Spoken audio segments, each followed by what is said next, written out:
everybody. Thank you very much for coming.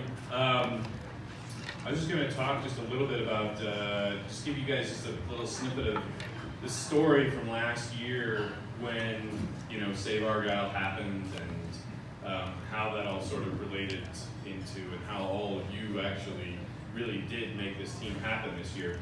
So, when we found out that, basically we weren't going to be able to find enough sponsorship to get the team going, we had to put that public, which was an incredibly, incredibly hard moment when you had to basically tell the world we're failing. At that moment, I would say, as you've seen over the years, typically when cycling teams make that announcement, that's it, that's the end.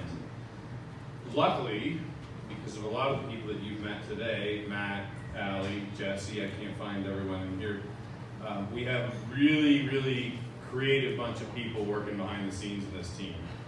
And basically, they convinced me, come on, JB, let's give it one last push doing, a crowdfunding campaign, and we'll see how it goes. And I didn't really like it. It sounded like, we're just going out and begging for money. This is crazy.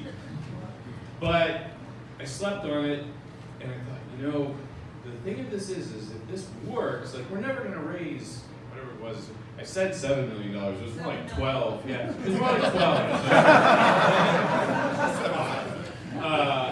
I'm like, there's no way we're going to be able to do that. There's no way.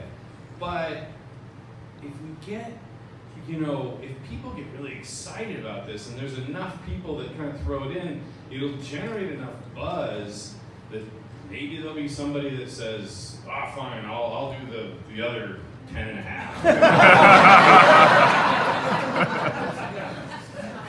And that's what happened. So we did the Ride Argyle campaign, or Save Argyle, and within the last 2 days of it, and it was kind of like, oh man, this has been awesome, and so many people really put their heart into this, but it doesn't look like we're going to make it all the way. And so within the last 48 hours, I was out walking my dog, and my phone rang, and it was a number from England. And I thought, well, this is just some journalist just saying, how does it feel to suck? And so I answered the phone, and it's Philip Hult, who is the chairman of EF and one of 3 shareholders of the entire company. And again, at this point in time, I didn't really know what EF was. I didn't really know it was big enough to actually do this. But he spent 3 hours with me on the phone. He asked, I swear, it was stem to stern, every pertinent business question you could possibly ask about cycling. And by the time we got off the phone, he just said, okay, you need to come to Boston tomorrow. Okay, all right, let me put the dog in doggy daycare. We'll go. Went out to Boston.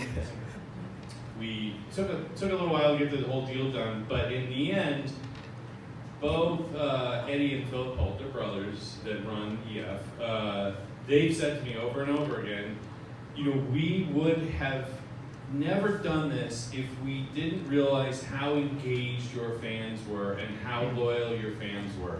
Because at the end of the day, engagement, loyalty, whatever you want to call it, the most hardcore way to show that isn't by clicking a little like on Twitter or Facebook or whatever. It's pulling out your credit card. So if you're pulling out your credit card, you're engaged. So with that, if you think, some people have said, yeah, that didn't really save the team, but that's not true. It actually really did.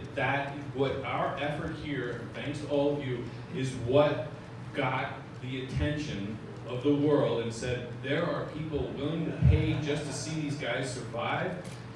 We're going to make them survive. And we got a great, incredible, probably going to be one of the most long-term, stable, wonderful, feel-good sponsors in the sport of cycling. So with that, I just want to say cheers to all of you. Cheers.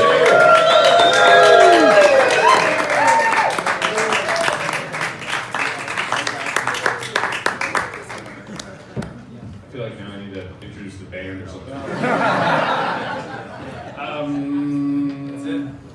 Yeah, I guess that's really it. But I don't know, just like one or two questions or I don't know, something, comments. As long as I'm here.